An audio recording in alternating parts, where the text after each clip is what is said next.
Wieħed mill-ikbar vapuri tal-merkanzija fid-dinja li għandu wkoll fost l-akbar kapaċità ta' veloċità sorġa mal-moll fil-Port. Il-vapur li kien inawgurat fl-aħħar ġimgħat jabbisa 20,568 container. Il-vapur Munich Maersk mibni f'Tarzna fil-Korea huwa twil 399 metru, wiesa aktar minn 58 metru u għoli ftit anqas minn 60 metru minn fuq wiċċ l-ilma. Fil-wisa tiegħu il-vapur jabbit 19 il-container, filwaqt li qiegħed fuq xulxin sa 8 containers. Il-vapur huwa ddiżinjat biex jonqos kemm jista' jkun it-tniġġis ambjentali. Fil-fatt għandu biss magna waħda biex juża l-inqas ammont ta' fuel possibbli bilan li naqqas ukoll il-gassijiet fl-arja. B'ekwipaġġ ta' 28 persuna, il-vapur jaħdem fuq rotot fin-nofsinhar tal-Ewropa u l-vant imbiegħed fost l-oħrajn.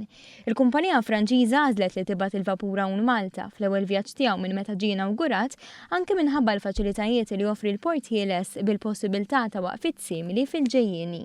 Il-containers niżlu f'pajjiżna b'4 krejnijiet li xtraw apposta fl-aħħar snin biex jassiguraw li l-Port seta' jilqa' fost l-ikbar vapuri tal-merkanzija fid-dinja.